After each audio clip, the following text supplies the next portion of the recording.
சிம்ம ராசி நேயர்களே, ராசிக்கு அதிபதியாக இருக்கக்கூடிய சூரிய பகவான் இப்பொழுது 8ஆம் இடத்திலே சென்று அமர்ந்திருக்கிறார். அதாவது ஆயுள் ஸ்தானம் என்று சொல்லக்கூடிய இடம். அங்கே ராகு பகவானும் அமர்ந்திருக்கிறார். சுக்கிர பகவானும் உச்சம் பெற்று அமர்ந்திருக்கிறார். இந்த 3 கிரகங்களும் ஒருவருக்கு ஒருவர் மிகவும் வலிமை வாய்ந்த கிரகங்களாகும்.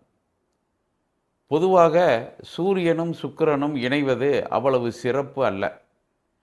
குடும்பத்திலே கணவன் மனைவிக்கு இடையே ஏதாவது கருத்து வேறுபாடுகள் வரலாம்.